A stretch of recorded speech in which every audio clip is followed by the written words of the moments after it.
The route to the Champions League final is starting to take some shape. We're going to talk about the English teams. Let's start with Man City, because you said something off air that it made me think a little bit. I've been very negative over the last few weeks to a month about Manchester City's form, since October really, because they have been terrible. But I do have a weird feeling about this Champions League. I don't know if it comes from the fact that Chelsea finished 7th when they won the Champions League. Liverpool, I think, finished, what was it, 5th when you won the Champions League? So these weird things happen where your league form is completely blown out of the water and you somehow manage to win knockout football. We know in the next round, in the knockout round, City, you've got either Madrid or Bayern. If they can get through that, there's 4 rounds and then you win the Champions League. Rodri's going to be in the knockout squad. We know that. Pep Guardiola's announced he'll be in the knockout squad. I think with Dr. Kugat, who's one of the best doctors in the world, Rodri could be back quite soon. Maybe even for the round of 16 if we get through. Surely not. I think there's also 3 days left of the transfer window. We know that City are linked with the right back, also linked with potentially Douglas Luiz, or maybe another centre mid coming in. And I do just think the cards are slowly starting to fall in place. The last couple of games, City have been a lot better. They're playing more direct.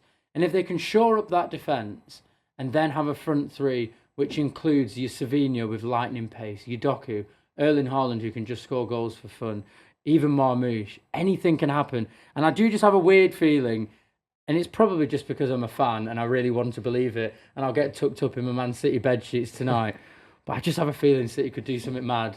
Is playing Madrid or Bayern more than likely Real Madrid in the next round? And what I mean is I'm saying more so Madrid being the one that they need to think about. Is that a good thing? Do you want to play Madrid that early because Madrid will be thinking if we take City out, we're in business. It's never a good thing. It's never a good thing to play a team like Real Madrid. They win the Champions League. They know how to do it. They always, no matter what they're doing in the league, no matter what their form is, they'll always find a way. Especially against City, you've had difficult times in the past against them. I'm just shocked that Kim is talking with such an underdog mentality. I've never heard a Man City fan talk like this, especially now you've got over your Champions League hump. Now you've won the Champions League. You have the best players in the world. You still have Haaland. You still have De Bruyne. You will potentially have Rodri. You have the PFA player last year, Phil Foden. So it surprises me that you talk like this. Of course, you've been through your difficulties, but player for player, you are still, in my opinion, one of, if not the best squads in the world, especially if you can get back some of your injured players. So, but I mean, we have the second deepest injury crisis. Yeah, of course. But if you can huge, get and we have through, an average age of 32 in the midfield. There's no legs in there anymore. So there has to be an underdog mentality when you're coming up against Real Madrid, who are in amazing form. Were the best team last year, and then brought in Mbappe, who's one of the best players in the world. City will obviously be underdogs for that game. I mean, let's be honest, they were underdogs for the Bournemouth game, the Brentford game. What if you the played Fulham Bayern? game, they're going to be underdogs against Madrid. How would you feel against Bayern? If not, get rid of the Madrid demons for a second. I think I would feel more comfortable playing Bayern, and I haven't seen a huge amount of Bayern, but I know the discourse on social media is that Vincent Kompany hasn't done well in the Champions League. They're, of course, at the top of the Bundesliga. I would obviously feel more confident playing Bayern, and then it's Atletico or Leverkusen. City have had some great knockout ties. Well, one really good knockout tie. It was 1-0 over the 2 legs. And it was the most brutal game I think City have ever been involved in against Atletico Madrid. Leverkusen I fancy. I just feel like City would beat Leverkusen on their day. And then I'm trying to work it out from this picture. I can't see what's going to happen. But it looks like it could be Arsenal in the quarterfinals. If all the cards fall right, City could win that, couldn't they? Let's talk about Arsenal. Because Arsenal are on an interesting journey this season. Yes, where at the start of the season, interestingly, to be fair, last season we were all saying Arsenal were made to win the Champions League. And then this season, that's not really been the conversation. And this season, people have said they've been made to win the Premier League. Now, the Premier League, we don't know what's happening. If Arsenal don't win that, I feel like the Champions League is an absolute must for Arteta. See, it's funny because a lot of Arsenal fans kind of haven't been speaking about the Champions League, as you say, but we are better suited to the Champions League. And all of this adversity that we've faced in the league, we can talk about red cards, we can talk about injuries. You can put that all behind you in the Champions League. None of that exists. None of those scars are there. It's a different world in the Champions League. So I really do think we are built for the Champions League. We don't concede many goals. We only conceded 3 goals in the whole of the group stage against some pretty decent teams as well. Obviously, if we do come up against City or Real Madrid or Bayern in a few games, that will be very But difficult. would you back yourself in those games? Like Kim's going, like Man City against anyone basically have to back themselves. I back us against any team, honestly. I back us against any team, and I don't see why not. We haven't lost against Liverpool in 2 years, I believe. We haven't lost against City in our last 3 games. Haven't lost and haven't and have won are two different things though. Yeah, but we've beaten both of those teams in that time. Right. So over a 2 game period, obviously with Liverpool at Anfield, I think it's a different proposition. But I do think we are up there with the best teams in the world, especially if we've got Saka back. I think availability will be a massive, massive factor. I mean, I mentioned it last week, didn't I? I think Arsenal are more suited to the Champions League than the Premier League. I think it's more important to have a good defence. The problem is you're not going to win the Champions League with Trossard, Havertz and Martinelli. No. You're just not going to do it. And that's why the next 3 days are so important for Arsenal. I know it's a £60 million bid for Watkins. Aston Villa aren't going to let him go for that, particularly if John Duran's going. I just think it's really, really imperative because I think when you're talking about the Champions League, you also talk about the Premier League. City are going to be better next year. Slot will have a year of experience under his belt, so Liverpool will probably be even better next year. This is a really, really, really good chance for Arsenal to get their hands on one of the 2 silverwares. I think the Champions League is there for the taking because of how good your defence is, because of the fact that you can get goals at the drop of a hat from a corner or a set piece. But you're not going to do it unless you sign someone who can kill a game, because if Saka's out for 2 or 3 months, that's the Champions League already over. And this is why I think in the transfer window, a lot of people talk about whether we want someone short term or long term. I think the Champions League, if we get someone like Ollie Watkins, we can compete. But if we get someone like Tell, I just don't think he's the sort of player that gets you over the line. And another factor that comes into it is all of these players, these Salibas, Gabriel, these young guys, are a year older with more Champions League experience. We've kind of, last season, we were very fresh-faced in the Champions League and we came up against Bayern, who, they were just battle-hardened. They just knew how to win a fixture like that. We kind of looked shocked by that. We liked, like, there was a good effort, but we naturally fell short, a little bit like City did in the first few years under Guardiola.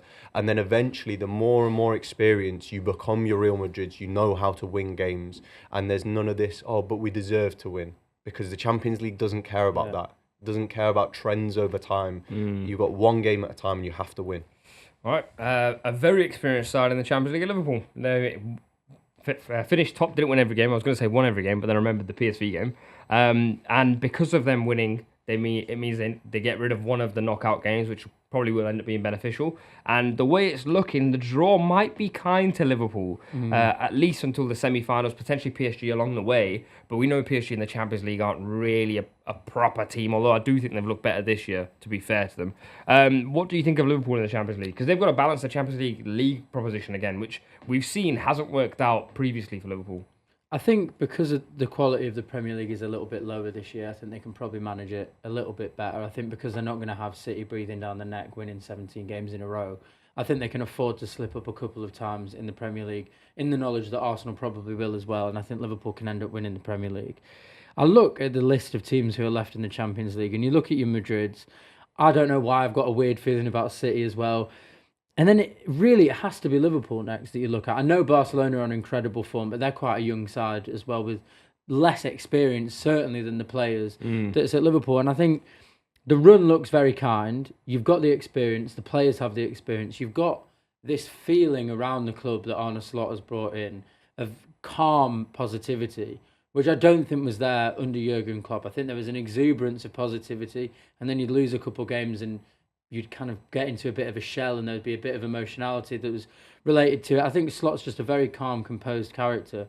And what he's brought to Liverpool is this positivity from every single player. The crowd are obviously buying into it.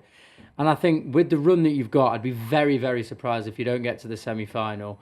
And then as much as I hate to admit it, Anfield's going to play a factor as well, isn't it? So it's a very, very good chance that Liverpool could do the double. It is interesting, though, that you mentioned that positivity, because as of yet, Liverpool haven't really seen many cracks. So if they do have to start balancing both competitions and do drop points in the league and have more pressure on them in the league, will that start to creep into their Champions League form? If they do suffer an injury to a big player, will that start to knock their confidence? Because currently it's been very plain sailing. So I think it will be a test of Liverpool's character. I think they're more than capable of riding the storm.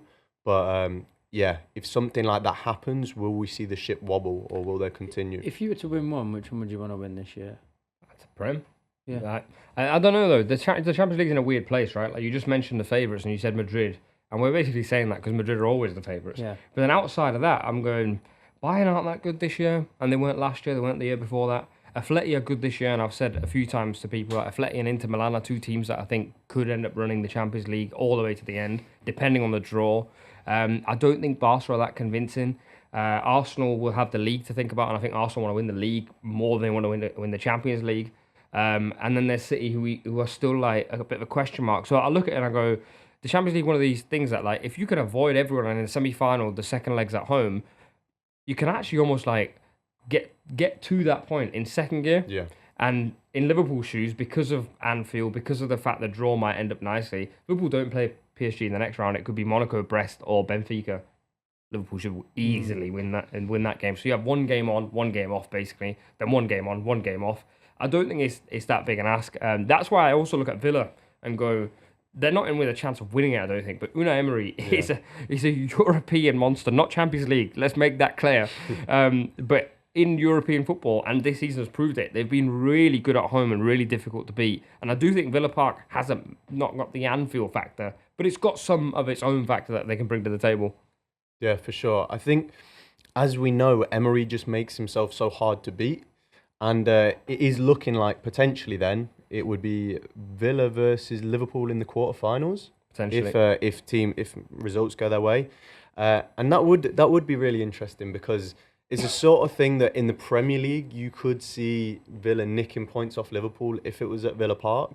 So if the home and away goes a certain way and Villa manage to go to Anfield first and keep the score down, then I think they could have you nervous in the return fixture. So it's very hard to see how it's going, and I think it is one of the most open seasons of the Champions League in a long time. I would be surprised if Villa don't get to the quarterfinal. Their next opponents would be either Dortmund, Atalanta, Sporting or Bruges. Good teams there, but there's no huge team, is there? There's no one who Villa would be particularly scared of. Certainly no team that Emery would be scared of. And if they win that, as you say, it could be an all-English quarterfinal. And they are really weird. I mean, we know what happened with City and Liverpool. City 3-0 down within 10 minutes. Anything can happen in those type of games. And if they win that, then they're 3 games away from winning the Champions League. I don't think it will happen, but they've got a manager there who knows how to win knockout football. And they have a fantastic squad. So they could go far. They probably won't. And yet they're losing John Duran, and Watkins is teetering on his way out. So it's important that they keep him. And they've got injuries as well. Let us know in the comments which of the English teams you think is going to go the furthest.